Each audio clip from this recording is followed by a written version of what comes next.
Ce soir, d'abord, je remercie d'être là. Hein. Bon, je me présente parce que souvent on me dit tu te présentes pas. Bon, alors je me présente, je m'appelle Harry Gallin et j'ai plusieurs cordes à ma harpe, si je peux dire. Je pratique la stratégie comportementale, je suis chercheur en neurosciences, en épigénétique, en approche quantique, en application de tous ces théorèmes-là. Après, j'ai aussi un côté très ésotérique. Hein, je pratique l'astrologie, le tarot, le pendule et toutes ces choses-là. Je suis aussi formé au décodage oral, au langage des oiseaux, toutes ces démarches-là. Et je pratique la naturologie aussi, pas la naturopathie. Hein. La naturologie, c'est ni plus ni moins que de mettre les êtres que nous sommes en équilibre par rapport à nos besoins physiologiques et à notre environnement. Voilà. Il n'y a pas de soins, il n'y a pas. La naturologie, elle ne soigne pas, elle remet juste le corps en phase pour qu'il puisse se servir de ses potentiels d'homéostasie. L'homéostasie étant retrouver un équilibre qui est le sien. Voilà. Ceci étant dit, je fais aussi de l'accompagnement, spirituel, mais pas au sens. Je vais vous l'expliquer de façon tout au long. Donc déjà, ce soir, ça va être un petit peu différent des autres conférences parce que vous allez participer, ce qui est toujours très agréable pour moi. Pour commencer, est-ce que vous avez une définition de la spiritualité? Parce que vous savez qu'en CNV, c'est-à-dire en communication non violente, c'est une autre corde que je pratique. En CNV, avant de parler de quelque chose, il faut qu'on ait tous la même définition de ce dont on va parler. D'accord ? Si on n'a pas tous la même définition de ce dont on va parler, on ne va pas se comprendre. Donc, j'aimerais savoir quelle est votre vision de la spiritualité. Qu'est-ce que vous entendez par spiritualité? Qu'est-ce que ça éveille en vous quand on vous parle de spiritualité? L'état de conscience. Voilà. Ensuite? La pensée. C'est tout. Pour moi, la spiritualité, c'est vraiment intégrer l'esprit dans notre vie et à la fois avoir une partie de notre vie qui vient de l'esprit. Conscience. Et voilà. Bon. Il y a des gens, il y a des gens qui intègrent la religion aussi. Hein. Pour eux, l'état de la pratique d'une religion, c'est de la spiritualité. Alors, moi, je vais vous donner les définitions. Parce que les dictionnaires, à notre époque, ils se sont mis au goût du jour, comme ils ne savent pas trop ce que c'est non plus, eh bien, ils ont fait un mixte de ce que l'on trouve. Donc, je vais vous le dire, je vais vous le lire, et après, je vous dirai ce que j'en pense de la définition, et on essaiera de trouver une définition en commun pour pouvoir qu'on puisse parler de la même chose. D'accord ? Voilà. Donc, la notion de spiritualité, ça vient du latin ecclésiastique spiritualitas, qui comporte aujourd'hui différentes voies et différents usages.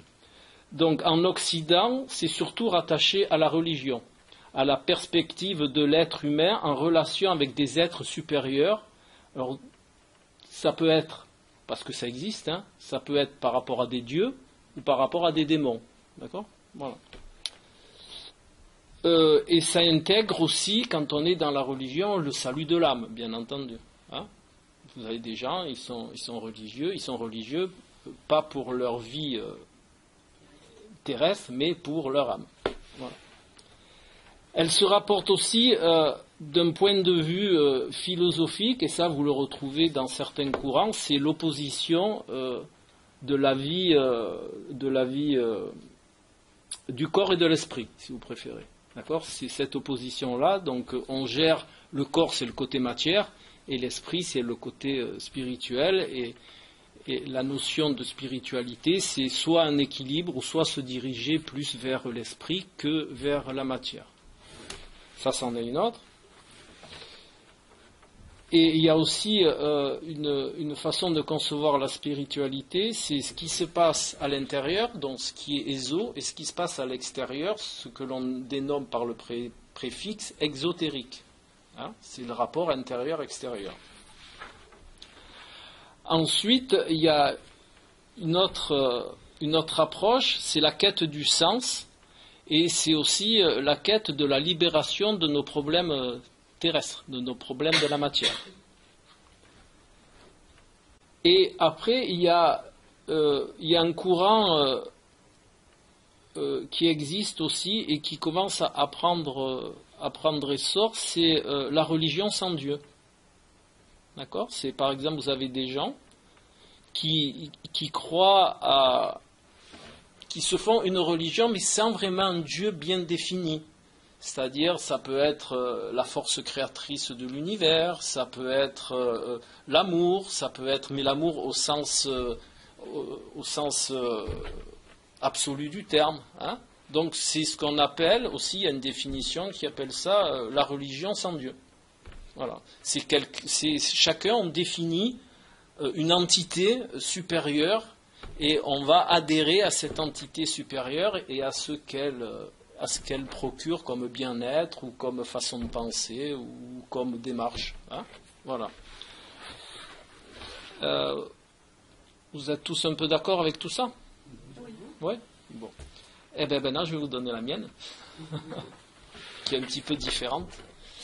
Alors, mon approche. Alors, déjà, ce qui n'est pas décrit dans le dictionnaire, et ce que je trouve qui est un petit peu dommage, c'est que la spiritualité, ce ne sont pas des actes. On n'est pas spirituel par l'acte. On est spirituel par état. On est dans un état spirituel. D'accord ? La spiritualité, c'est pas aller méditer, j'allais dire 2 heures par jour, mais une demi-heure par jour. C'est pas aller regarder les étoiles en essayant de se connecter à X phénomène. C'est pas tout ça. Ce qu'on appelle spiritualité, si vous allez dans les philosophies orientales, c'est pas un acte, c'est un état. On est spirituel de quand on se lève le matin jusqu'à ce que l'on se couche le soir. Voilà. Donc moi je conçois la spiritualité plutôt comme un état, et quand j'accompagne des gens ou que j'informe des gens ou que j'interviens dans différents séminaires, j'aime bien définir la spiritualité et je la couple avec l'évolution des êtres que l'on est. Donc il y a trois manières, en réalité, je ne peux pas les dire les trois en même temps, parce que ça ferait un gros nœud dans ma bouche, mais je vais vous les dire les unes après les autres, mais c'est un fondu enchaîné, hein, ça se fait en même temps, d'accord ? Donc il y a 3 grands principes. Après une longue étude de plusieurs dizaines d'années de tous les courants philosophiques, que ça intégrait là-dessus les courants grecs, tout le savoir égyptien, plus tous les philosophes, tous ces courants-là, plus tous les courants, ce que j'appelle les courants initiatiques, ceux de Blavatsky, Alice Bailey et puis bien d'autres avec Krishnamurti, et je ne vais pas tous vous les citer, Gandhi et tout ça. Il en ressort 3 principes.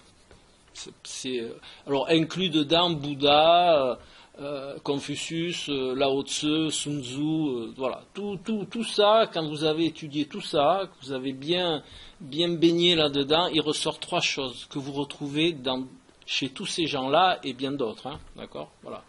Et ces 3 choses, elles sont très simples, et vous les connaissez, hein, c'est inné chez l'être humain, parce que ce sont des archétypes, et j'allais oublier une chose aussi, vous les retrouvez aussi dans les contes et les mythes.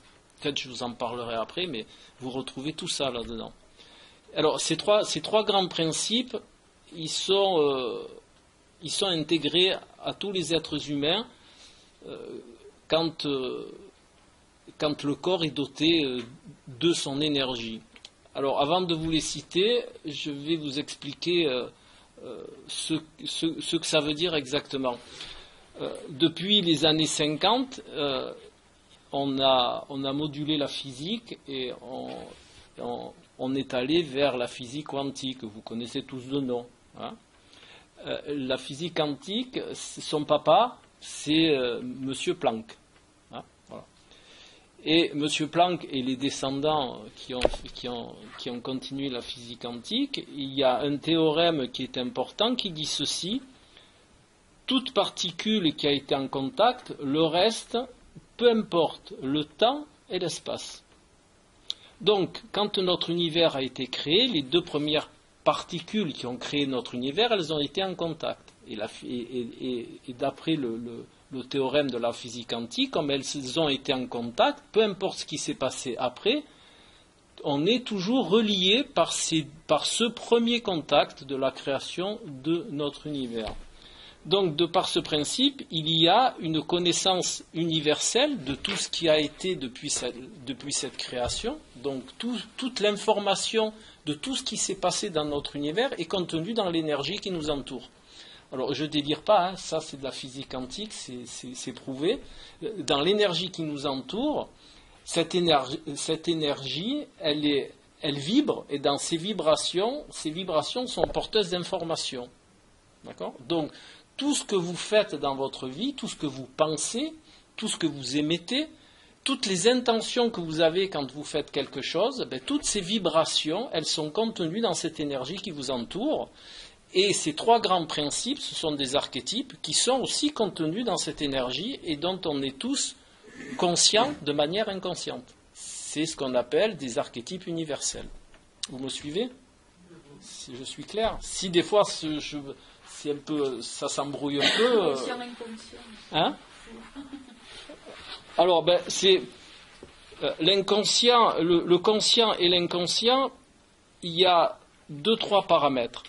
Vous avez un inconscient personnel. Dans votre cerveau, vous avez un cerveau analytique qui vous sert de conscience, c'est-à-dire si vous êtes conscient, vous voulez mettre la clé dans la porte de la maison, vous voulez mettre la clé dans la voiture, je ne sais pas, aller faire les courses, faites votre liste des courses. Et vous avez une autre partie de votre cerveau que l'on appelle en neurosciences le cerveau automatique. C'est votre inconscient personnel, lui détient beaucoup plus de données que votre cerveau conscient. Il détient en gros 60% de plus de données que votre cerveau conscient. Donc ça vous est tous arrivé de prendre votre voiture, de vous retrouver devant chez vous sans savoir comment vous êtes arrivé. D'accord ? Ça vous est tous arrivé, ça. Voilà. Et bien ça, c'est votre cerveau inconscient qui vous a piloté.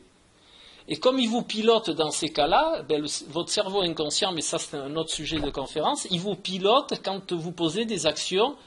Et parfois, ces actions, elles sont inadaptées parce que vous détenez des références dans votre cerveau inconscient qui ne sont pas de bonnes références et vous allez poser des actes par rapport à ces références qui ne sont pas de bonne qualité et vous allez donc poser un acte qui n'est pas de bonne qualité. Et ce cerveau automatique, tout ce qui vous fait faire, ça ne passe pas par le conscient. C'est pour ça que vous pouvez partir d'un point A en voiture, arriver à un point B sans savoir par où vous êtes passé. D'accord ? Voilà. Donc, alors là, je vous fais plusieurs paramètres, c'est pour que vous puissiez comprendre, mais si ça vous intéresse, après on pourra les approfondir, il n'y a aucun problème. Voilà. Donc, tout ça pour en revenir aux 3 grands principes, pourquoi vous les connaissez tous déjà et vous les avez tous en vous, mais ça ne remonte pas à votre conscient. Ces 3 grands principes-là, alors, je vous le dis, ils sont à prendre en même temps, hein, mais je suis obligé de vous les détailler un après l'autre. Le premier grand principe, c'est la connaissance de soi.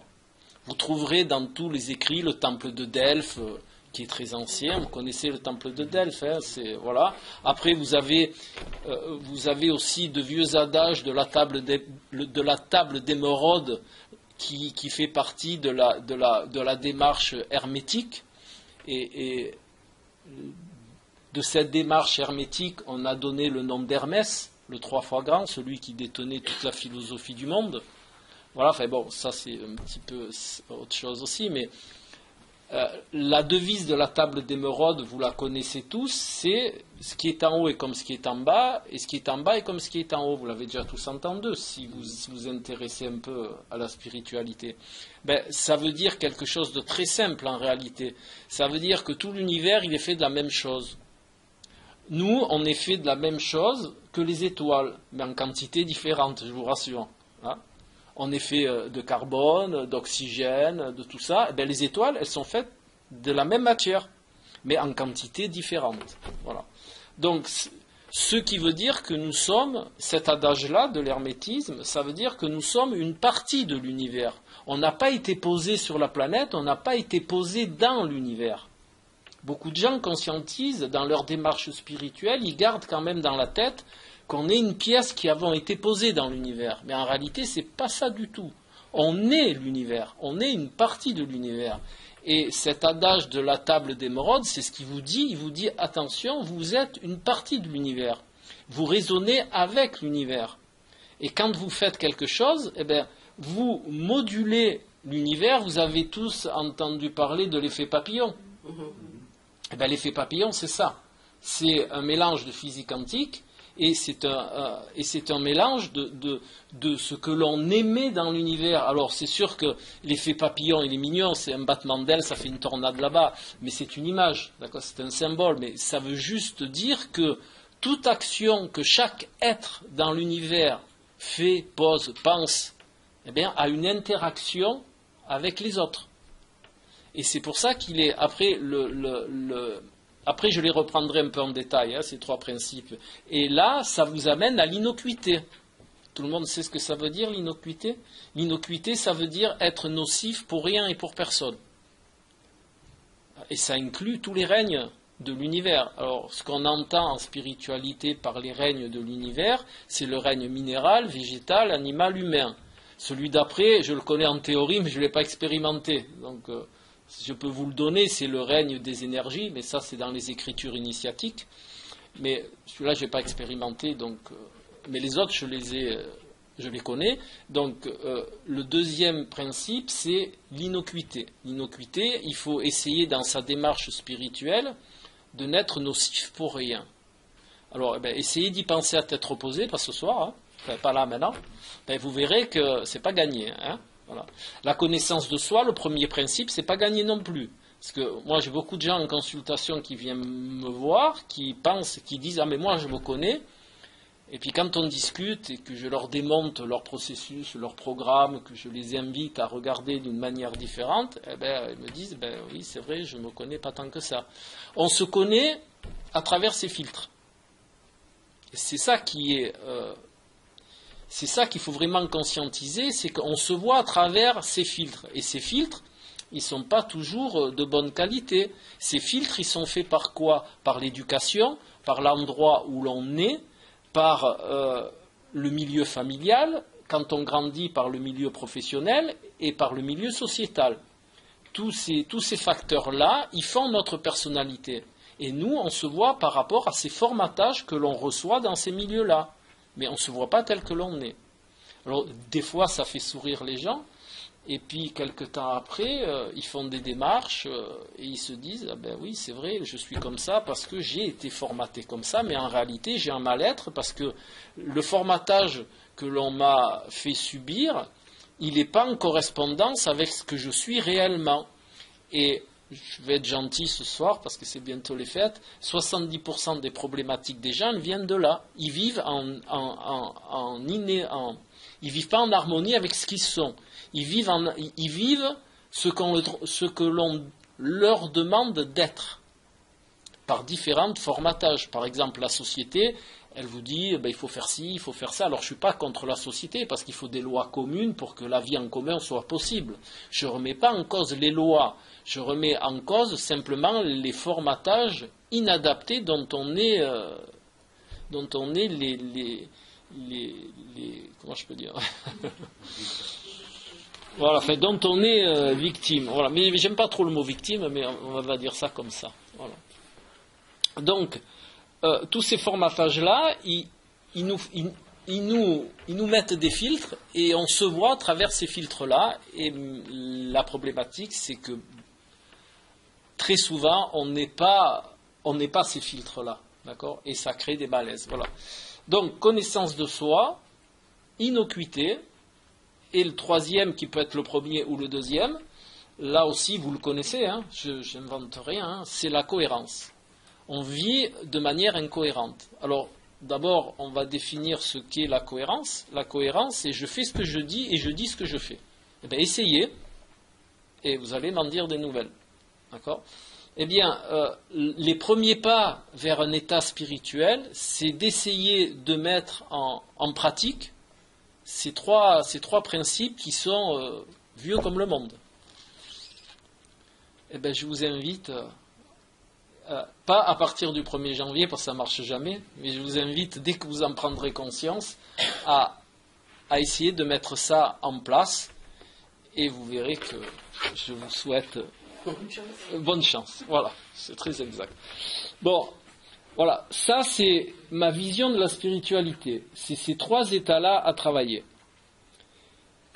Et déjà, quand on travaille sur ces trois états, je vous garantis que vous n'aurez pas le temps de faire beaucoup d'autres choses.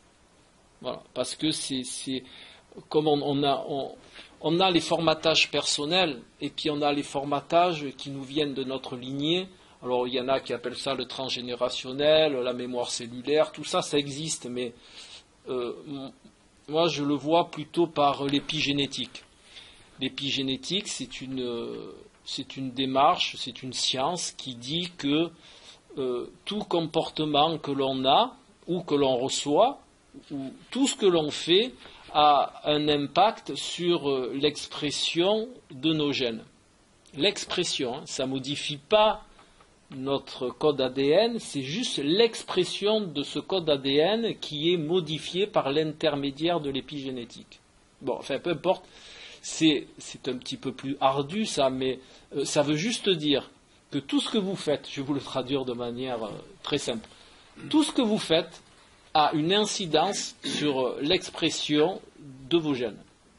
Voilà, ça peut soit les mettre en veille ou soit les activer. Ça, vous pouvez prendre n'importe quelle étude, n'importe quel traité d'épigénétique, c'est écrit noir sur blanc, c'est prouvé de différentes manières, et ça vous invite justement à être encore plus responsable et être encore plus acteur de ce que vous faites dans la vie. Parce que non seulement vous allez avoir une interaction sur le groupe, mais en plus vous avez une interaction en direct sur vous. Donc c'est extrêmement important de faire attention à tout ce que vous faites, même à la plus petite action anonyme et de moindre importance, fait que vous conscientisez de moindre importance. Parce que quand vous êtes dans un état spirituel, il n'y a pas d'action moindre ou plus. Le fait de faire la vaisselle est aussi important que que d'aller travailler, que de penser à ce qu'on va faire de bien dans la semaine. Vous voyez ce que je veux dire? Il n'y a pas une tâche de moindre importance. Tout est aussi important, et ce qui est encore plus important, c'est la manière dont on va le faire. Vous savez qu'il y a quelque chose qui est très en vogue à l'heure actuelle, c'est la méditation de pleine conscience. Vivre l'instant présent, être dans l'instant présent, focaliser sur l'instant présent. Donc ça, c'est très à la mode à l'heure actuelle. Alors c'est vrai que c'est je dirais, c'est de bonne aloi, pour employer une expression ancienne, c'est quelque chose qu'il est utile de concevoir, mais les gens se mettent dans des positions pour être en pleine conscience, c'est-à-dire ils méditent, ils vont faire ils se regroupent, ils font plein de choses, ils regardent la lune, les étoiles, ce qui est très bien, mais en réalité, la pleine conscience, on peut le faire, moi je le fais faire à mes consultants, enfin, je leur propose de le faire en faisant la vaisselle, par exemple. De voir l'éponge frotter l'assiette, d'accord, ou de le faire en marchant, de sentir le pied se poser sur le sol. Vous savez que normalement, l'être humain, quand il marche, il pose le talon, il y a la voûte plantaire, et hop, c'est le devant du pied qui pousse, ce qu'on appelle la cuillère dans le sport. Hein. Voilà. Eh bien, la pleine conscience, au départ, c'est ça. C'est faire attention, et c'est vivre tout ce que l'on fait. La moindre chose, quand vous prenez votre fourchette pour manger, vous sentez la fourchette dans les doigts. D'accord ? Quand vous la montez, vous mettez la nourriture dans la bouche, vous sentez la nourriture dans la bouche. Essayez de repenser à vos repas. Combien de fois sur un repas, vous sentez la nourriture se poser sur votre langue ? Très peu. Très peu. Tout ça parce que vous n'êtes pas dans l'instant présent. Vous êtes de partout, ce que vous allez faire après avoir mangé, ce que vous avez fait avant, je sais pas, ce que le gamin il a fait, ce que vous pensez, les gilets jaunes, les gilets roses, tout ça. Mais pendant que quand vous avez la cuillère à la bouche et que vous la mettez dans la bouche, eh ben, l'esprit, il n'y est pas. Vous savez ce qu'on fait en Inde dans les ashrams? Non, ben je vais vous le dire, c'est très intéressant. En Inde, dans les ashrams, quand on passe au repas, on ne parle pas à personne. C'est le royaume du silence, les repas dans les ashrams. D'accord? Et vous mangez en conscience. Il n'y a pas un bruit, il n'y a pas un regard. Alors vous allez dire, ouais, qu'est-ce que c'est triste, parce que c'est ce qu'on me répond. C'est pas triste, puisque vous êtes dans ce que vous faites. Vous ne pouvez pas être triste. On est triste quand on pense. Enfin, on peut être triste ou joyeux ou tout autre état d'esprit quand on pense. Mais quand vous êtes avec votre fourchette et que vous sentez votre... Je vous le mime, hein, rigolez pas. Que vous avez votre fourchette, que vous conscientisez, que vous l'avez dans les doigts, qu'elle va rentrer dans la nourriture, qu'elle va monter à votre bouche, que vous allez poser l'aliment sur la langue et tout ça, eh bien, vous n'avez pas le temps de penser. Vous vivez ce que vous êtes en train de faire. Quand vous faites la vaisselle, c'est pareil. Quand vous marchez, c'est pareil. Essayez de conscientiser quand vous marchez la position du pied, les deux jumeaux du mollet, les quadriceps, d'accord? Le mouvement de votre bras. Ben là, vous êtes dans la pleine conscience. Hein? Là, vous êtes vraiment dans l'instant présent. Et là, il ne peut rien vous arriver. Vous n'avez pas peur? Ben, parce que votre pensée, elle n'extrapole pas. Vous n'avez pas de regret? Ben, parce que votre pensée, elle ne s'extrapole pas. Vous êtes vraiment dans un état de tranquillité poussé à son maximum. Je vous encourage à essayer après la conférence et vous verrez, c'est faramineux. Plus rien n'existe sauf l'instant présent. Mais plus rien. Plus rien ne vous atteint. Vous pouvez avoir ce que vous voulez. Si vous arrivez à faire ça, plus rien ne vous atteint. Vous êtes, comme je dis à mon neveu, le roi carotte. Voilà. Donc, tout ça, ce sont des états. D'accord? Alors au début, ça commence, c'est comme tout dans la vie, hein, ça commence par un apprentissage. Mais plus vous le faites, vous allez tellement ressentir un bien-être important que votre cerveau, il va fabriquer ce qu'on appelle en neurosciences de la dopamine. La dopamine, c'est un neurotransmetteur, c'est le neurotransmetteur de la récompense, c'est le neurotransmetteur des addictions. Et comme ça va faire sécréter de la dopamine, eh bien vous allez le faire de plus en plus souvent. Parce que votre cerveau, il va vous demander de la dopamine.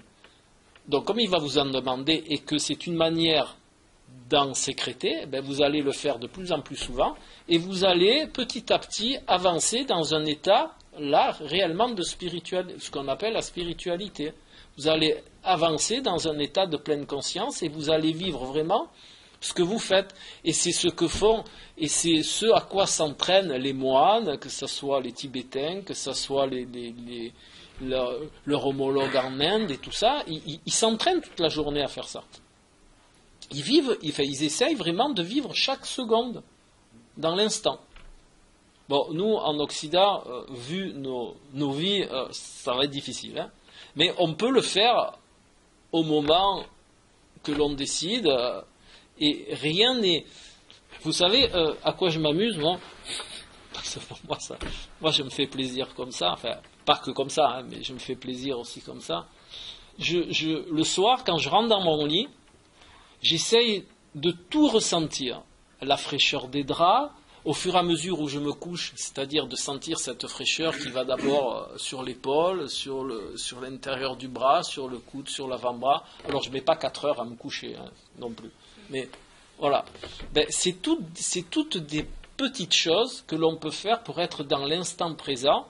Et le bien de tout ça, parce que c'est vrai que nous, occidentaux, on cherche toujours un bien à une action. Contrairement en Orient, où ils ne cherchent pas forcément un bien à une action. Ils font une action. Basta. Nous, ici, on se dit, bon, je fais ça, mais il me faut quelque chose en échange. Dites-moi le contraire, dites-moi que je me trompe. Hein? C'est vrai. Voilà. Donc, pour vous encourager dans cette démarche, le bien-être de tout ça, c'est le repos de votre cerveau.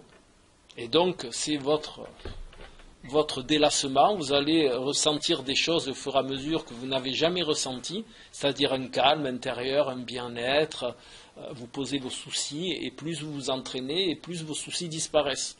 Alors c'est sûr qu'après ils reviennent, forcément, dès qu'on va lâcher ça, ils vont revenir.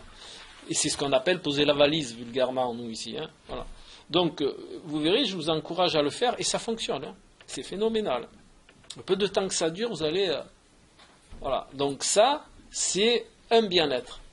Et comme en Occident, on a besoin d'un but, eh bien, le but, il est là. Le but, il est déjà de se relaxer mentalement. Voilà.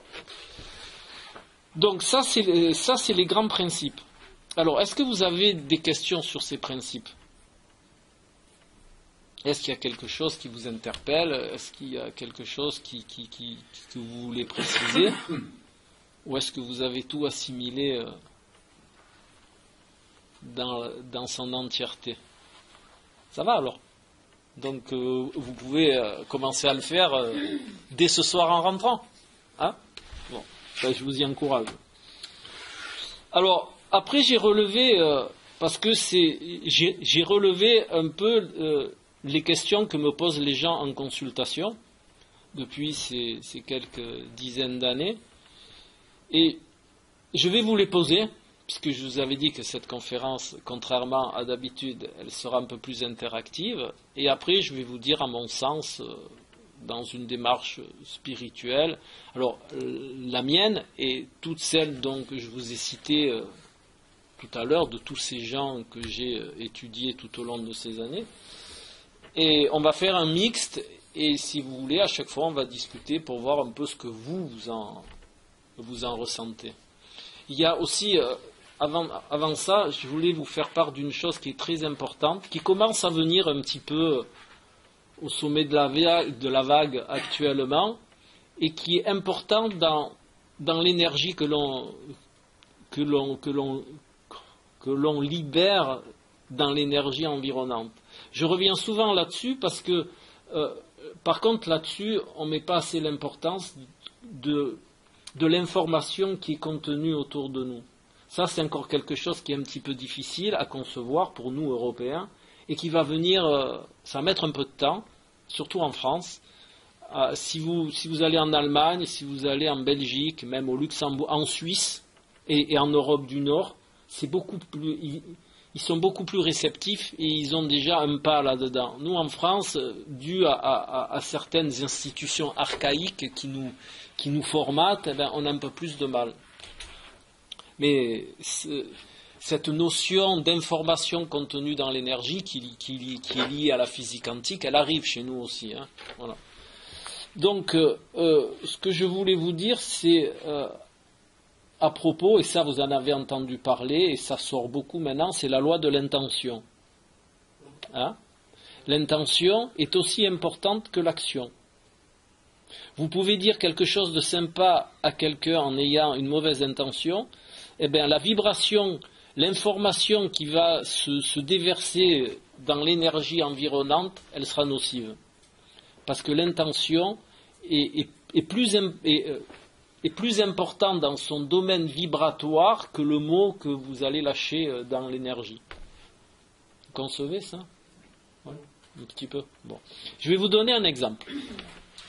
Ça, j'aime bien donner des images. Parce que pour le cerveau, en neurosciences, les neurosciences ont mis à jour que le cerveau humain était plus réceptif à l'image qu'au son. Donc toutes les images qu'on donne, le cerveau, il les capte mieux que les sons. Voilà. Et en parlant de son, je vais vous dire quelque chose qui est prouvé. Hein, j'invente rien. Hein, je ne suis pas cuit perché. Hein. Quand je vous dis quelque chose, les mots que je vous dis, que vous entendez, n'existent pas. D'accord ? Quand je vous dis n'existe pas, ben ce mot-là, il n'existe pas.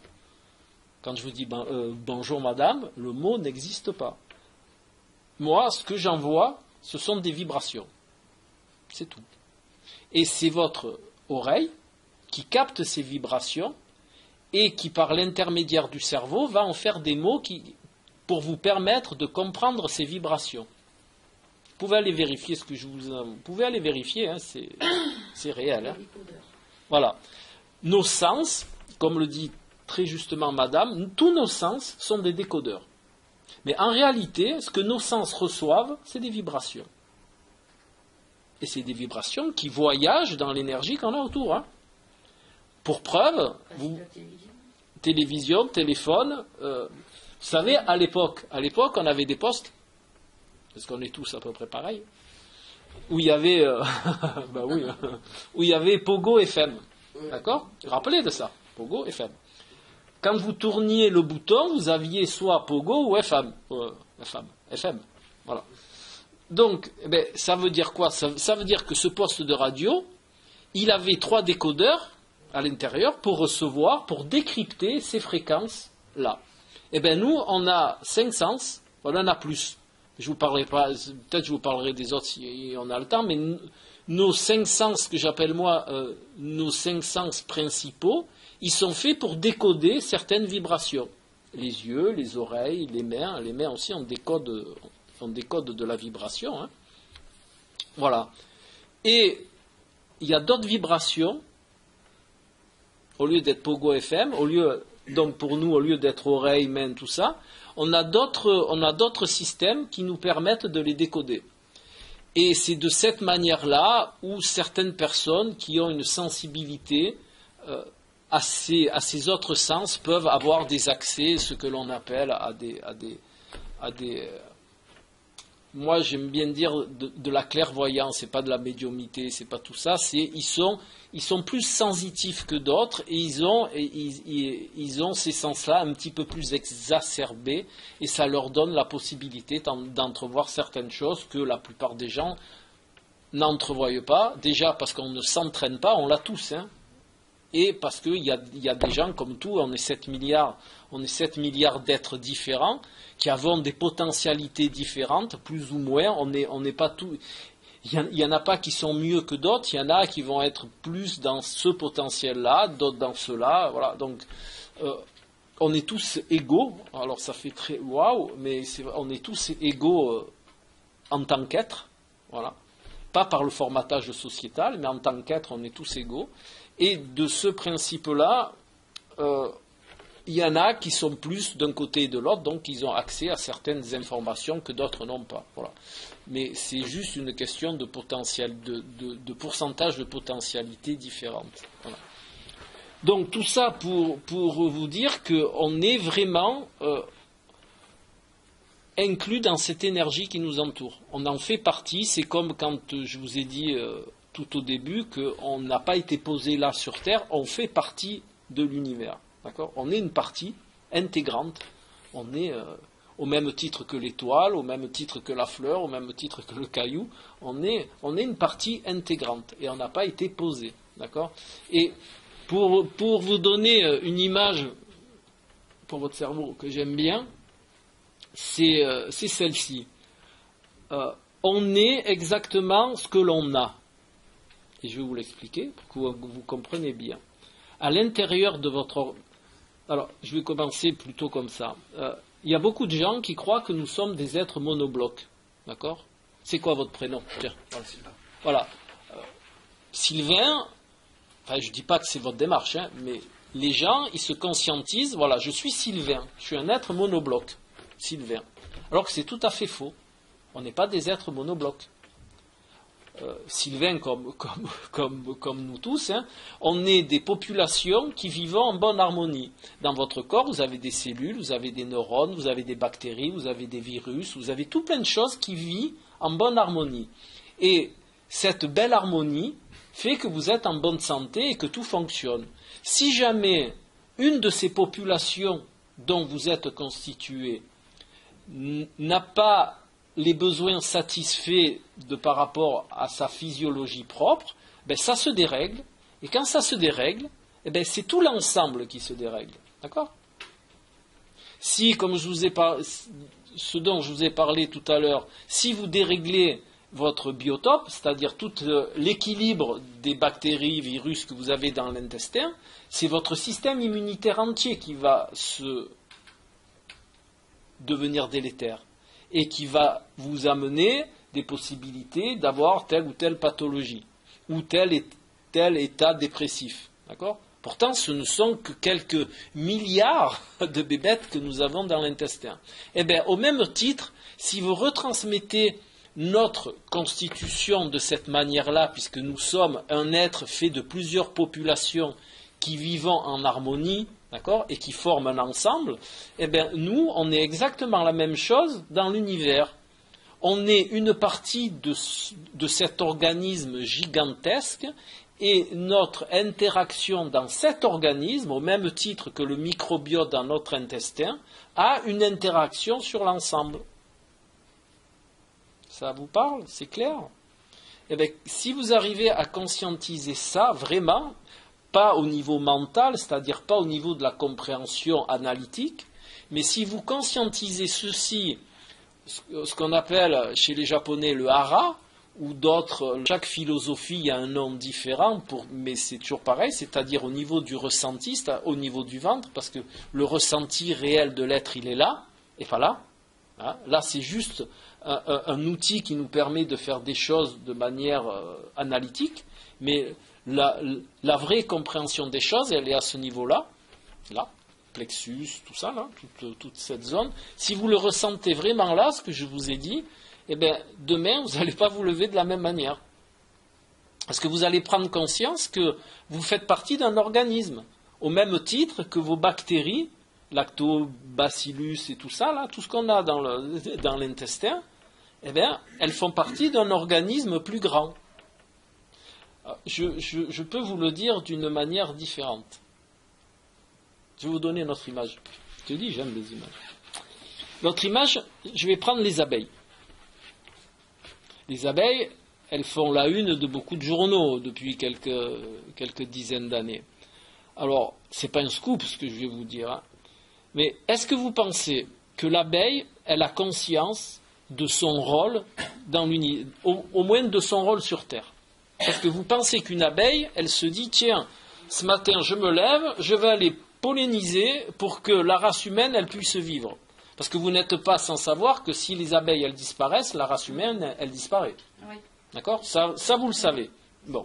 Ben, est-ce que vous pensez que l'abeille est consciente de ça, on va dire, j'emploie ce mot-là parce que c'est le premier, voilà, de sa mission sur Terre? C'est-à-dire, est-ce que vous pensez qu'elle est consciente qu'il faut qu'elle se lève le matin pour aller polliniser, pour qu'une race dite...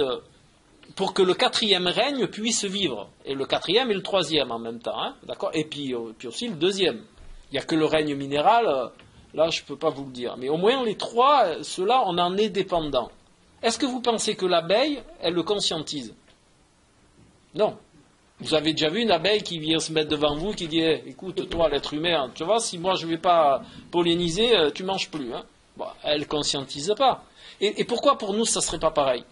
Croyez que nous, on peut conscientiser certaines choses. L'abeille, elle conscientise qu'il faut qu'elle vole jusqu'à la fleur, qu'elle tire le pollen, machin, et de par ses ailes, elle va distribuer le pollen. Ça, à la limite, instinctivement, dans ses gènes, elle pourrait le conscientiser, mais pas comme on le conscientise nous. Mais pour elle, c'est son rôle. Voilà. Elle ne fait pas autre chose. Voilà. Eh bien, nous, pourquoi pour nous, ça serait différent? Parce qu'on nous éduque, parce qu'on a un cerveau et que de tout petit, on nous éduque et on nous explique les choses. Voilà. Pourquoi, du comment. Voilà. Mais est-ce qu'on est sûr du pourquoi et du comment des choses? Non. En réalité. C'est une vue de l'esprit. Voilà. C'est ni plus ni moins qu'une vue à notre niveau.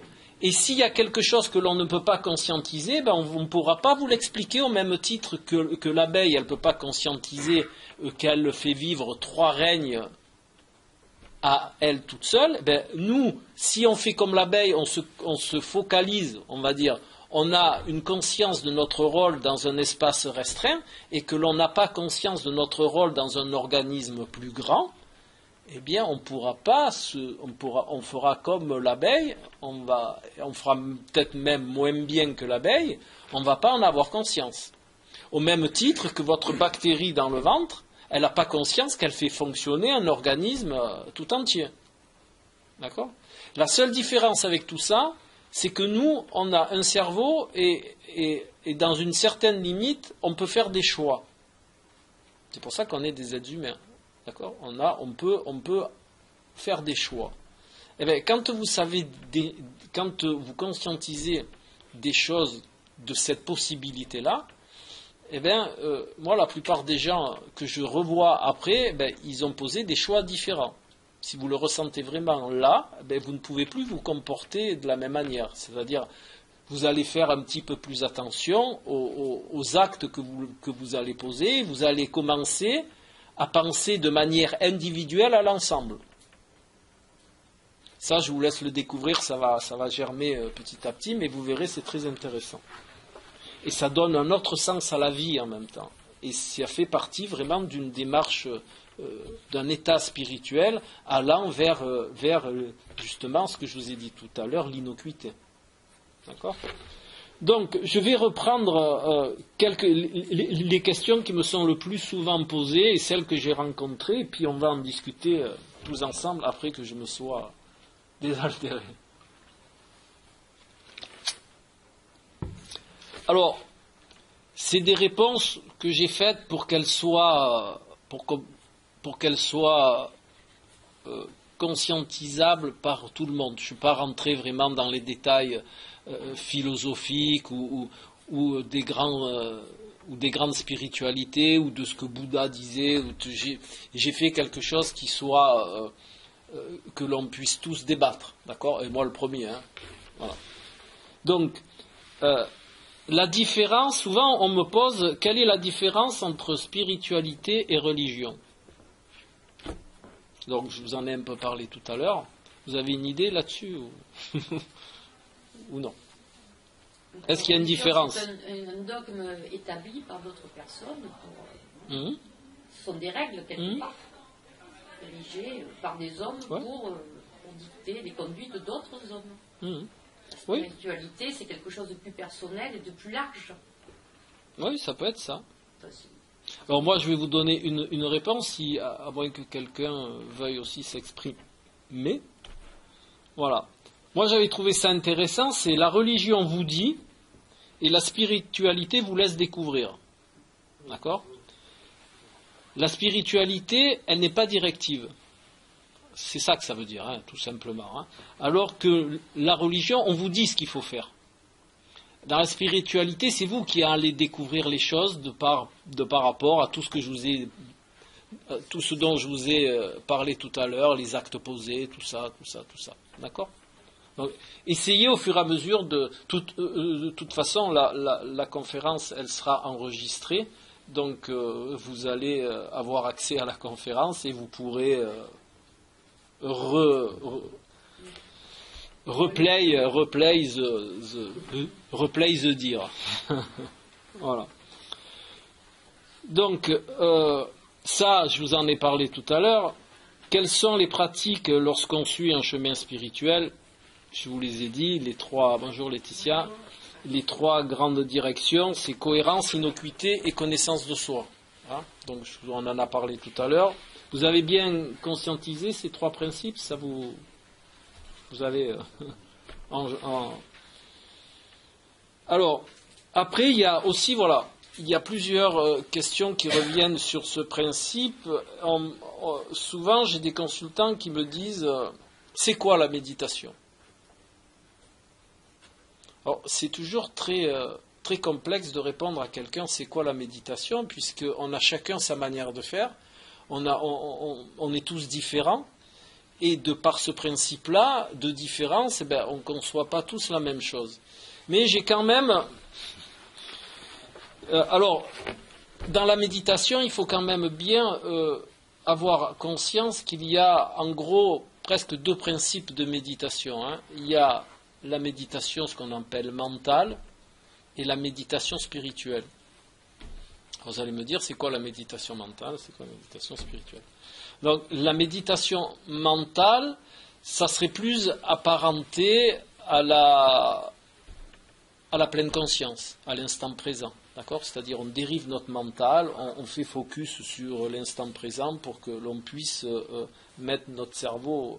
En réalité, on ne le met pas au repos, mais pour qu'on ait moins une attention posée sur les pensées qui défilent. Si vous avez déjà médité mentalement, vous allez voir que au départ de la méditation, vous avez beaucoup de pensées, elles arrivent par camion, et qu'au fur et à mesure de l'entraînement et du temps, il y en a moins, mais il y en a toujours. C'est juste l'attention que l'on pose dessus qui va faire la différence entre un état et un autre. Vous avez tous vécu ça? Oui? Sauf le jeune homme là-bas. Donc, et la méditation spirituelle, c'est poser une intention dans votre méditation. Par exemple, chez les bouddhistes, vous avez des grands principes. On médite avec de la bienveillance, on médite avec de l'amour. On met une intention dans la méditation. Ça, c'est plus une méditation spirituelle. Voilà. Après, voilà, c'est la méditation dans son ensemble, c'est amener son attention sur quelque chose ou sur rien. Voilà, d'accord ? C'est un petit peu ce que vous retrouvez dans le Tao Te Ching, c'est la vacuité, c'est le vide. Pour ceux qui connaissent un petit peu. Voilà. Alors, question aussi qu'on me pose souvent. Existe-t-il une vie après la mort? Hein? Et sous quel principe vous le mettez, une vie après la mort? Voilà, mais autre. Parce que ce qu'on me répond le plus souvent, c'est oui, je vais avoir une autre vie. Eh bien non, parce que le je, c'est l'ego. D'accord? L'ego, lui, disparaît. Votre corps matière, il disparaît. Votre ego qui fait fonctionner votre corps matière, il disparaît. Comme a dit Laetitia, c'est l'énergie qui perdure. Et c'est cette énergie-là qui va, alors je ne l'ai pas vérifié, donc je vous le vends la théorique pour une fois, c'est cette énergie en tout cas qui peut perdurer après. Mais quand on me dit oui, par exemple Alain Arrigui va avoir une autre vie, Alain Arrigui ne va pas avoir une autre vie. Parce qu'Alain Arrigui, c'est l'ego, c'est l'être de matière, d'accord, qui est fait de plusieurs parties, je suis d'accord, mais c'est l'énergie, alors si vous préférez, c'est l'énergie qui a mué Alain Arrigui qui va perdurer. Mais la dénomination sociétale de Alain Arrigui, elle va disparaître, d'accord? On est bien d'accord là-dessus. Donc il peut y avoir, et ça je ne vais pas vérifier, il peut y avoir une vie après la mort, mais ça ne sera pas la nôtre. À la limite, il y a certaines croyances qui incluent l'âme, d'accord? Et c'est notre âme qui va avoir une autre vie. Mais notre âme, ce n'est pas l'âme d'Arrigues Alain, puisqu'Arrigues Alain a été un véhicule de cette énergie que l'on peut nommer par âme. D'accord? Voilà, donc ça c'est utile de le préciser, parce que moi j'ai beaucoup de gens en consultation qui pensent que c'est eux qui vont revenir. Hein, et ils vont être déçus. Hein. Voilà. Bon, enfin, ceci étant dit, après il y a une autre question qui revient aussi, qu'est-ce que le karma? Le karma est très, on ne dirait pas, hein, mais le karma est très important pour les gens. Les gens, alors ils en parlent très peu, mais ils sont très intéressés par le karma. Alors le karma, il faut bien savoir une chose, le karma dans son essence, c'est ni plus ni moins que, je vous laisse répondre, si quelqu'un sait. Non. Non. Voilà. Le karma, comme dit monsieur, c'est je pose une action et j'en ai un retour. Et le karma, c'est ça. C'est rien d'autre. Et vous pouvez prendre toutes les philosophies, le karma, c'est ça. Après, on associe le karma aux vies antérieures, c'est-à-dire on a posé des actes dans les vies antérieures et on en a le retour maintenant. Mais ça, c'est pas prouvé non plus. Moi, je vous parle, je vous donne pas mes croyances, hein, je vous parle en toute impartialité. On peut prouver que le karma dans cette vie-là existe, c'est-à-dire je pose une action, je prends ça, je me le pose sur les doigts, aïe, voilà, j'ai fait une action et j'en ai un retour, quel qu'il soit, ou si je la pose là, ben, j'ai pas mal au doigt, voilà, ça c'est le karma. Maintenant, le karma sur les vies antérieures ou sur tout autre concept, je ne dis pas que ça n'existe pas, mais je dis que le karma en lui-même, c'est juste, comme a dit monsieur, action-réaction. Voilà. Donc sachez que quand on vous parle de karma, si on ne vous précise pas, c'est action-réaction. Après, si la personne, elle vous dit par exemple, ah ben j'ai fait ça il y a 3 vies en arrière, et maintenant je paye ce que j'ai fait il y a 3 vies en arrière, c'est possible, j'en sais rien. Mais on ne parle plus de la quintessence du karma. On l'a associé à une autre croyance. C'est... D'accord ? Voilà. Ceci étant dit, après, il y a aussi, autant aller jusqu'au bout du karma, il y a aussi des gens qui explicitent qu'il y aurait, qu'on puisse faire, qu'on puisse mettre du karma en banque. C'est-à-dire, je fais des bonnes actions maintenant pour ma vie d'après. D'accord ? Voilà. Ou je répare le karma d'avant. Donc je fais des bonnes actions maintenant. Soit dit en passant, les bonnes actions, elles sont vues au travers des filtres, que je vous ai expliqué tout à l'heure, sont vues au travers des filtres de la personne. Donc ces bonnes actions à elles ne sont pas forcément des bonnes actions pour vous, alors que je vous parlais qu'avec la physique quantique, il y a des vibrations bénéfiques pour l'ensemble du règne, et il y a des vibrations non bénéfiques pour l'ensemble du règne. Et celles-là, elles n'ont rien à voir avec nos références, contenues dans notre cerveau inconscient. C'est bien, je suis bien clair là ? Tous compris. Merveilleux. Je reviens la semaine prochaine. Bon, et ensuite, il y a quelque chose qui interpelle aussi les gens, c'est quand on parle de destin. Vous savez qu'il y a un autre nom pour le destin. On l'appelle aussi le fatum. Mais le fatum est un petit peu plus orienté, c'est le destin aussi, mais un peu plus orienté dans le coup du sort, ça veut dire. Hein, c'est plus dans, tiens, le sort, il me fait ça. La vie, elle me fait ça. D'accord ?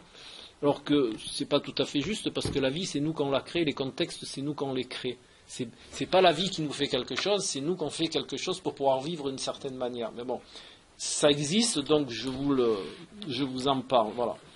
Donc c'est souvent associé au karma, destin, karma. Vous entendrez toujours ces deux mots qui cohabitent plus ou moins. Alors, je vais vous donner la définition du destin, parce que j'ai la mienne, mais je vais vous donner celle que l'on trouve, et je vous donnerai peut-être la mienne aussi, mais... le destin, ça désigne un moment présent dans l'histoire d'un être ou d'une société qu'elle est prédéfinie par une instance qui est soit considérée comme supérieure aux hommes, donc on en revient à ce que je vous parlais tout à l'heure, les dieux, les démons, tout ça, et ou immanente à l'univers et à certaines conditions déterministes. Voilà, ça c'est le pavé quand vous lisez destin. Voilà. Alors, le destin, maintenant je vais vous livrer ce que j'en ai retiré de toutes ces études-là. Le destin, à mon sens, suivant les croyances de chacun, mais le destin est quand même une création, qu'elle soit de par ce que l'on a à vivre, ou par la création, pour ceux qui y croient, de l'âme qui nous habite, qui crée certains contextes pour qu'elle puisse expérimenter certaines choses, ou simplement par la force de vie qui a créé tout l'univers et dont nous, on est une partie et on a une action à formuler dans cet univers. Alors, pour mieux comprendre ce dernier principe, je vais vous citer une image qui est l'image de l'orchestre philharmonique. Dans un orchestre philharmonique, tous les musiciens, ils ont appris à jouer d'un instrument individuellement et ils se réunissent pour en faire une belle mélodie. D'accord ?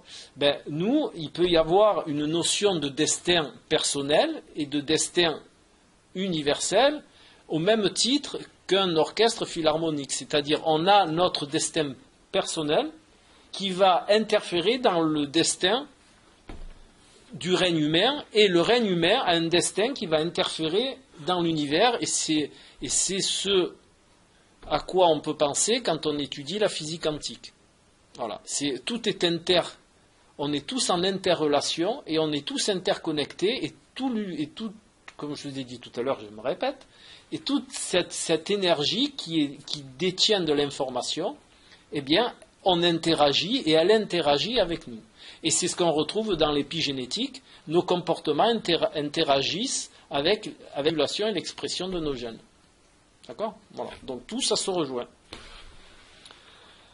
Autre question qu'on me pose aussi quand je fais des accompagnements, et ça revient, mais c'est une question, toutes ces questions-là, en réalité, si vous y pensez un peu, vous les avez en tête. Vous les avez toutes posées au moins une fois. Parce que ça fait partie des archétypes de notre inconscient universel ou collectif. D'accord ? Donc, existe-t-il d'autres mondes ou des mondes parallèles ? Alors, si vous allez justement, je sais que ça va faire plaisir à madame, dans l'analyse, dans notre cerveau conscient, et ce que disent les scientifiques, si on extrapole que nous, on est un genre de vie, il peut y en avoir d'autres sous d'autres formes. Et la physique quantique, de par la théorie des cordes et par d'autres théorèmes, elle tendrait à penser qu'il y a des univers, d'autres dimensions, qui existent aussi. Donc, moi, je réponds toujours aux gens, c'est très possible. Parce que quand vous vous intéressez à la physique quantique, c'est vraiment possible qu'il y ait d'autres univers, mais que l'on ne puisse pas, nous, en avoir conscience, puisqu'on n'est pas adapté à ces univers-là. Donc, comme on n'a pas les sens et comme on n'a pas une forme qui est adaptée aux autres univers, on ne peut pas les concevoir. Et on ne peut pas les apercevoir, mais la physique quantique dit que c'est largement possible. Voilà. Ensuite, aussi, ça c'est une question qui revient souvent dans ce genre d'accompagnement, c'est peut-on avoir un contact avec les morts ? Alors, il y a deux options. Prendrez celle qui vous plaît ou si vous en avez une troisième à vous. La première option, c'est que les neurosciences, elles mettent à jour que quand un être humain il subit un gros traumatisme et qu'il ne peut pas le gérer, le cerveau met en place des stratégies pour que ça soit supportable. Et je vais vous en donner une. Je ne vais pas vous expliquer les autres parce que il faut déjà concevoir des choses qui sont un petit peu plus ardues, mais celle que je vais vous expliciter, vous allez la comprendre très facilement. Vous avez tous entendu dire que quand quelqu'un subit un gros traumatisme, des fois on fait des amnésies suite à ces traumatismes. Et pourquoi on fait une amnésie ? Parce que si on ne faisait pas d'amnésie, on se foutrait en l'air parce que le traumatisme est trop important pour qu'on puisse le gérer. Donc comme on ne peut pas le gérer de manière consciente, notre cerveau, qui est notre ami, il va mettre en place une stratégie pour que l'on puisse continuer à vivre malgré ce traumatisme, et l'amnésie en est une. Mais ce n'est pas la seule. Il y a cohorte de stratégies qui est émulée par notre cerveau pour que l'on puisse vivre des traumatismes. Je vais vous en citer d'autres, puisque j'ai eu le cas il n'y a pas longtemps.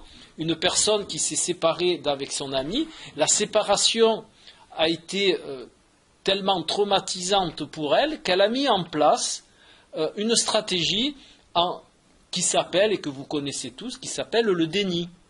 D'accord ? C'est-à-dire elle a inventé un contexte pour pouvoir supporter la séparation, un contexte qui était qui était plus facilement que la réalité pour le gérer.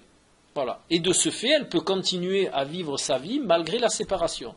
Mais les premiers temps de la séparation, le temps que le cerveau mette en place cette stratégie, eh bien, elle a été très très mal. Elle était vraiment au bord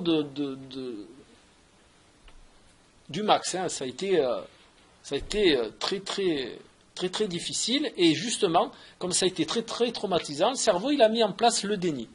Voilà. C'est-à-dire, elle se dit non, mais il va revenir. C'est juste momentané. Vous voyez, le cerveau, il a déguisé ce qu'on appelle, nous, dans le métier, du brodage du cerveau. C'est-à-dire, le cerveau, il brode pour que ça soit acceptable. Donc, sachez que le fait, donc j'en reviens au contact avec les morts, il y a une des possibilités qui existe, c'est que la disparition de la personne est tellement traumatisante qu'on met en place un discours, alors que ce soit par l'écriture automatique, que ce soit par des discours même en direct ou même par des visions, qui font qu'on accepte plus facilement ce traumatisme de la personne disparue. Maintenant, comme je vous ai dit tout à l'heure, il y a d'autres possibilités. C'est vous avez des gens qui ont la faculté, ils ont le potentiel, hein, on l'a tous, mais eux, ils l'ont un peu plus, d'aller lire les informations qu'il y a dans cette énergie qui nous entoure, et de ce fait, ils arrivent à prendre des bribes de restant de l'énergie de la personne qui était, de cette personne-là. Voilà. Ceci reste à vérifier, là, je n'ai pas vérifié. Mais disons que ça fait partie des possibilités de ce phénomène. En développement personnel, eh bien, on sait, ce dont on est sûr, c'est que la personnalité est le résultat des divers formatages que l'on a dans notre vie. Ça, on est tous d'accord. Neurosciences, développement personnel, tout le monde. Hop, voilà. La personnalité, ça c'est sûr, est le résultat de nos multiples formatages. Voilà. Et nos actions sont le résultat des références que l'on a de ces multiples formatages. Voilà. Ça, c'est sûr. Quant à l'âme, l'âme reste, quoi que l'on en soit, même si on en est persuadé, l'âme reste une croyance. Hein, l'âme, personne n'a prouvé l'existence de l'âme. Alors, on peut extrapoler que ça existe, mais je suis un peu de ce côté-là, mais c'est pas de ce côté-là où moi je le conçois, mais disons que scientifiquement, on n'a pas prouvé que l'âme existe. On n'a jamais trouvé, une âme, et elle nous a dit oui, je suis là, voilà. C'est une croyance, mais si après on va dans un certain chemin et que l'on conscientise que l'on n'est pas l'évolution d'un mécanisme cellulaire et autres, qui a autre chose, et bien à ce moment-là, on peut inclure l'existence d'une énergie que l'on appelle âme ou toute autre énergie qui mue cette physiologie matérielle et cellulaire. Voilà. Donc ça, c'est chacun va dans ses croyances. Hein. Mais là aussi, il n'y a rien de défini. Alors, je vais juste vous dire ça parce que c'est quand même intéressant. L'âme, au niveau scientifique, n'est pas tant considérée comme un fait immatériel que comme une propriété physique associée à tout être vivant. Voilà. Donc, ça veut dire que les scientifiques, ils peuvent concevoir que peut-être il y a quelque chose, mais ils n'en sont pas sûrs. Voilà. C'est les dernières... voilà. Donc, après, autre question qui revient, quel est le sens de la vie humaine sur Terre ? Ou la mission de vie, ou le chemin de vie. Voilà. Ben là, c'est exactement pareil. Je vous liste ça parce que ça refait un petit retour sur tout ce que je vous ai dit tout à l'heure. On a une interaction dans tout ce que l'on fait. Aussi bien au sens de l'univers, qu'au sens personnel, et qu'au sens du règne humain. Et au sens des 3 autres règnes. Je vous l'ai dit, hein, je vous les ai cités, les 4 règnes que l'on peut concevoir, nous. Après, le 5e, moi, je ne l'ai pas vu. Donc, après, il y a beaucoup d'écrits sur le sujet, sur le 5e règne. Ça serait le règne des Devas, des êtres d'énergie. Voilà. C'est à la fin du 4e, ce qu'on appelle le 5e règne, c'est celui-là. Alors, si ça vous intéresse, j'aime bien aussi donner, il y a un bouquin qui en parle très bien, à mon sens, hein, après peut-être il ne vous plaira pas, et ça s'appelle justement le 5e règne, et l'auteur c'est Christian Laflèche, je crois. Voilà. Et c'est une explication de tout l'enchevêtrement des règnes, et ce que serait le 5e règne. C'est une belle histoire d'aventure qui parle de tout ça. Voilà. Aussi, oui, celle-là, elle est sympa de question, c'est la spiritualité à l'heure actuelle est-elle différente de celle d'autrefois ?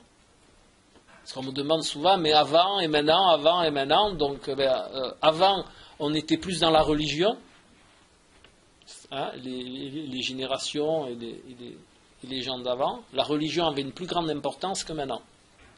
Maintenant, les gens se détachent un peu de la religion. Et c'est très facilement compréhensible, et je vais vous expliquer pourquoi. Plus, et ça vous en êtes certainement rendu compte, plus on avance dans l'individualisme personnel, et plus forcément on se détache de la religion. Donc plus l'être humain il va aller dans l'évolution personnelle, et plus on va se sortir de la religion. Et plus on était dans ce qu'on appelle une destinée de groupe et de clan, et plus on était dans la religion. Voilà. Et d'autant plus que moins l'être humain... Alors, ce que je vais dire là, c'est pas tout à fait juste, mais je suis obligé de vous le dire comme ça, parce que sans ça, il y a deux chemins parallèles. Plus on devient, plus on évolue, mais on n'évolue pas en tant qu'être, mais plus on évolue, et moins on a besoin de la religion, parce que quelque part, on a des lois sociétales qui nous dirigent, et on n'a plus besoin en plus des lois de la religion. Alors qu'avant, il y avait moins de lois sociétales et c'est la religion qui faisait office d'État quelque part avec les lois qu'elle émettait pour que l'on puisse avoir la vie en commun. D'accord ? Donc tous ces paramètres-là font qu'on se détache un petit peu de la religion par rapport à avant. On se détache de la religion de par notre entrée dans la compréhension de notre individualité qui, à l'heure actuelle, est un petit peu tirée à son paroxysme, mais c'est un chemin nécessaire à l'évolution de l'être humain. Bon, celle-là, nous en avons parlé. Comment se pratique la spiritualité au quotidien ? Donc, je dis que je vous ai invité à concevoir que la spiritualité n'est pas quelque chose que l'on fait, mais c'est un état. D'accord ? On est dans une démarche spirituelle, mais on ne fait pas... C'est pas un outil, quoi. C'est ça que je veux dire, c'est un état d'être. Voilà. Donc, celle-là aussi, elle est sympa. Enfin, ça me la pose souvent. C'est qui est capable de transmettre un savoir spirituel ? Alors, à votre avis ? Quelqu'un qui l'a expérimenté. Voilà, c'est juste l'expérimentation, et encore, c'est le partage de l'expérimentation qui peut transmettre quelque chose. Et je vais vous l'expliquer, monsieur a tout à fait raison.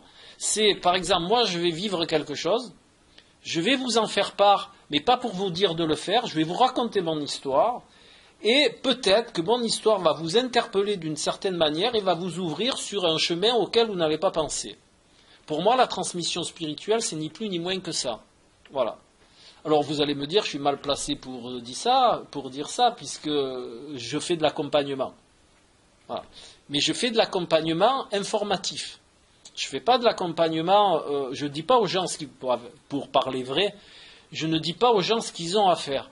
Je leur donne des informations, je leur donne un panel d'informations, et une de ces informations, ou des informations, vont interpeller la personne, et elle va se dire, tiens, ça me parle. Et je vais aller dans ce chemin-là. D'accord ? C'est pour ça que j'appelle ça... de cette manière-là, et dans tout ce que je pratique, je donne des informations, mais je ne dis jamais ce qu'il faut faire. Voilà.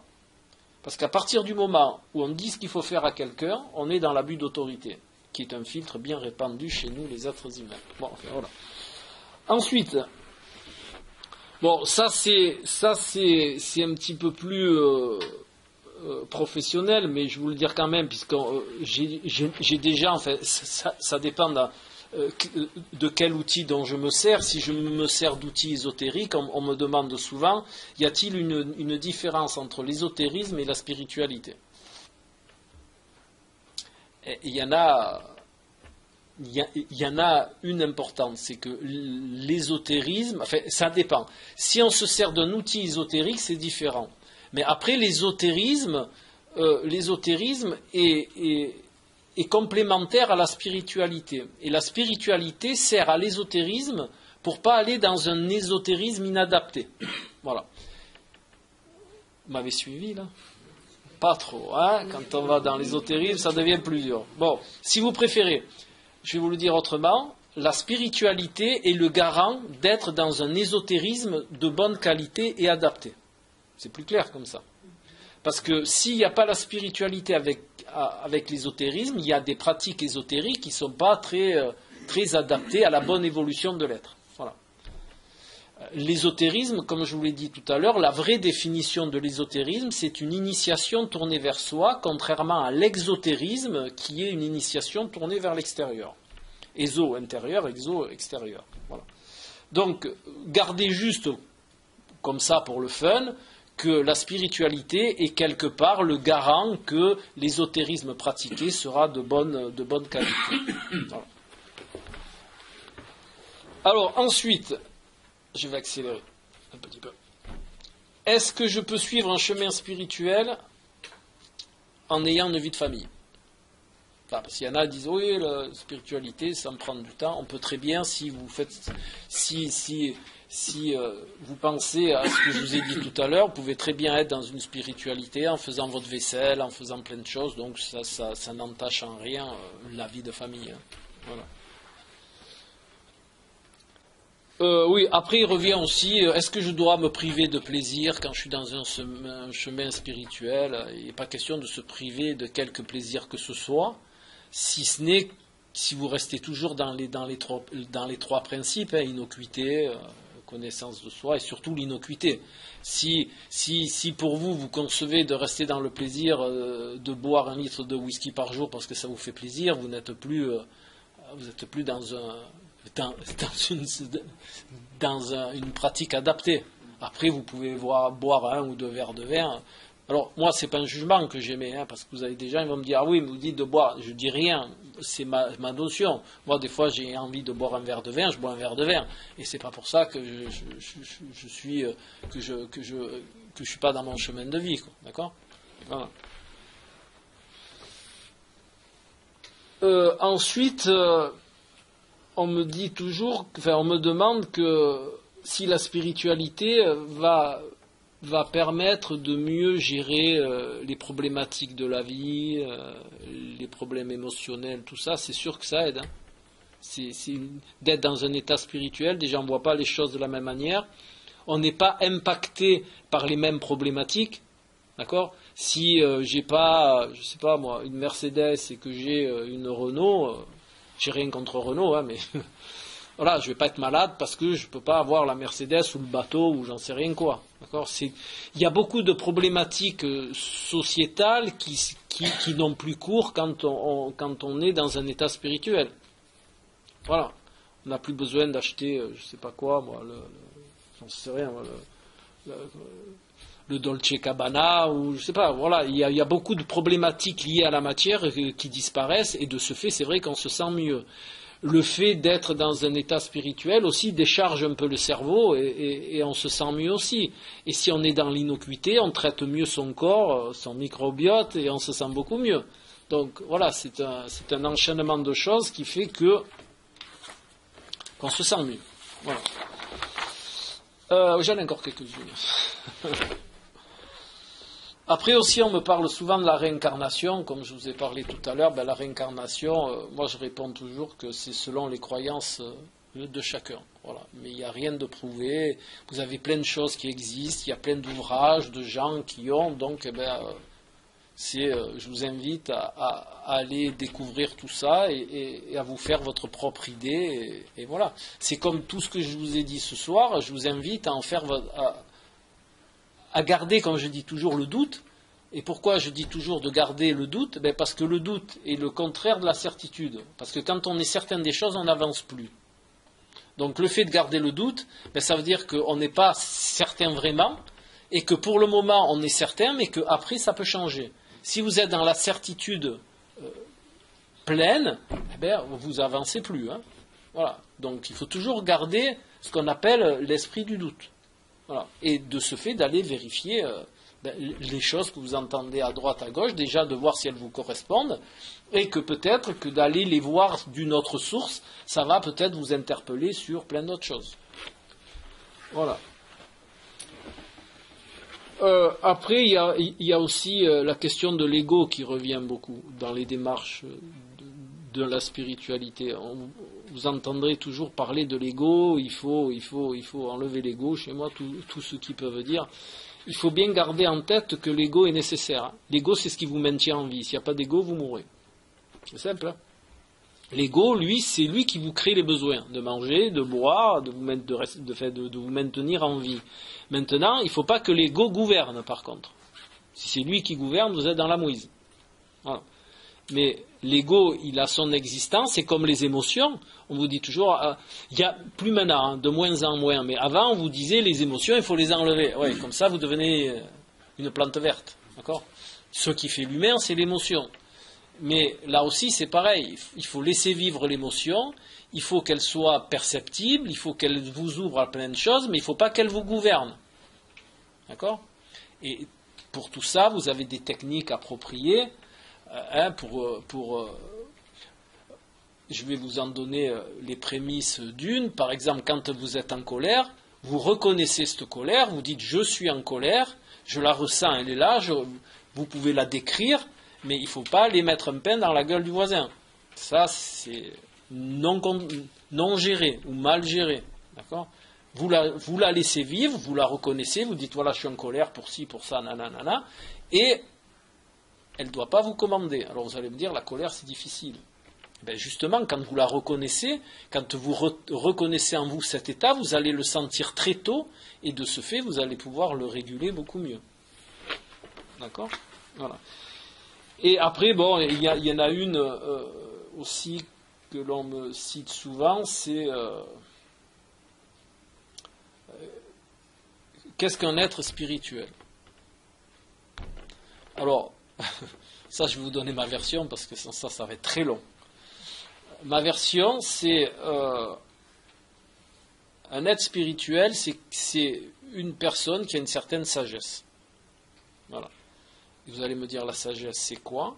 La sagesse, c'est de toujours, dans la majeure du temps, d'être dans un comportement adapté par rapport toujours aux 3 principes qui sont cités de partout. Voilà, c'est-à-dire de ne pas vous faire de mal et de ne pas en faire aux autres, parce que j'ai des gens aussi qui sont dans des... Enfin, on discute, parce que moi, mes consultations, c'est beaucoup de parlotte. Et donc on discute, ils sont dans un chemin de vie, ils découvrent des choses, tout ça, ils disent voilà, oui, j'ai appris à m'aimer, maintenant je m'aime, tout ça. Et voilà, et puis en discutant, moi j'ai un très bon sens olfactif, et ils sentent la cigarette, par exemple. Et ça se voit quand c'est un fumeur. En plus, quand on est habitué, c'est mon job, je le détecte très vite, et je dis à la personne, je dis voilà, mais je ne le dis pas en direct. Je raconte toujours une petite histoire pour voir si ça éveille la personne. Et je raconte une histoire de gens leur disant voilà, la personne, elle croit s'aimer, mais elle fume, et donc elle ne peut pas s'aimer puisqu'elle s'autodétruit avec la cigarette. Donc c'est qu'il y a, quelque part, elle a un filtre qui n'est pas adapté, et on va justement démonter ce filtre pour qu'elle prenne conscience qu'en réalité, il y a encore un petit chemin à parcourir sur ce sujet-là. Vous comprenez ? Donc il y a l'éveil spirituel, pour moi, c'est quelqu'un qui fonctionne selon ces 3 principes et qui a un regard averti sur ce que lui renvoie la vie et sur ce que lui renvoient les autres. Et je vais vous expliquer pourquoi. Parce qu'on ne peut percevoir chez les autres que ce que l'on détient soi-même. Si, c'est un exemple, si je me plains de l'agressivité des gens, je dis, oh là là, putain, moi, dans ma vie, j'ai affaire qu'à des gens agressifs, ils sont tous agressifs, machin. Mais si je perçois l'agressivité chez les autres, c'est que moi, j'en ai la référence. Et ça, c'est prouvé. On ne peut pas percevoir quelque chose si on ne le détient pas. Alors, je vais vous le dire d'une manière un petit peu plus imagée. Si moi, je ne détiens pas la vision de la couleur bleue et que vous mettez du bleu devant le nez, ben, je ne vais pas le reconnaître, puisque j'en ai pas je ne détiens pas en moi la connaissance du bleu. Et il y a un autre exemple aussi qui est très connu dans le milieu spirituel, et les gens vous poseront la question à peu près de cette manière-là, c'est, et normalement, quand vous êtes dans une démarche un petit peu dans un chemin de vie, vous allez dire, tiens, si ça m'énerve, eh ben, c'est que quelque part, je dois regarder chez moi comment je le mets en place. Et vous trouvez surtout ça dans le couple, hein, la plus belle, comment je vais vous dire ça, la plus belle expérience d'éveil spirituel, c'est dans le couple. Hein. Parce que l'autre, eh ben, il vous renvoie tout ce que vous ne voulez pas voir en vous. Et c'est ce que Jung décrivait par la part d'ombre. Hein.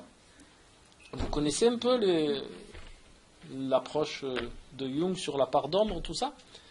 Jung a émis une théorie, c'est-à-dire que chaque être humain a une part d'ombre en lui. Cette part d'ombre, c'est toutes des choses qu'il ne veut pas voir. C'est pour ça qu'on l'appelle la part d'ombre. Et pour pouvoir la régler, cette part d'ombre qui va nous faire poser des actions inadaptées, qui va nous poser X problématiques, il faut l'amener à la conscience, c'est-à-dire il faut l'amener, entre guillemets, à la lumière. Dans le milieu ésotérique ou alchimique, on dit amener l'œuvre noire à la lumière. C'est pour pouvoir la mettre en conscience et pour pouvoir la régler. D'accord ? Et l'autre est un fabuleux miroir de cette part d'ombre que l'on ne veut pas voir. C'est ce que nous renvoie l'autre qui devrait nous interpeller sur notre part d'ombre. Et notamment tous ces comportements qui nous énervent chez notre compagnon, X relations. Ça peut être dans le travail aussi, hein. Ça peut être dans le milieu amical, hein, quand vous êtes avec un ami et que vous lui dites « Toi, avec ton truc, tu me l'as, hein, voilà. » Ben, c'est que vous le détenez, hein. Mais comme vous ne voulez pas le voir en vous, ben, vous le regardez chez l'autre. Vous dites « Ah, lui, il m'énerve, hein. » C'est plus facile de s'énerver sur l'autre que de s'énerver sur soi-même. D'accord ?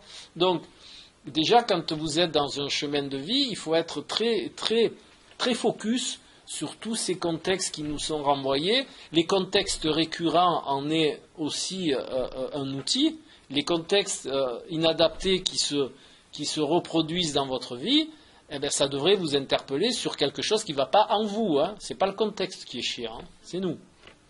D'accord ? Donc voilà, vous avez tous ces outils-là et tous ces comportements qui vous ouvrent à un éveil spirituel. Après, vous avez toutes les démarches personnelles aussi. Mais les démarches personnelles, elles sont toujours par rapport à nos filtres, par rapport à notre personnalité. Et ça, on le voit. Donc, quelque part, c'est plus facile.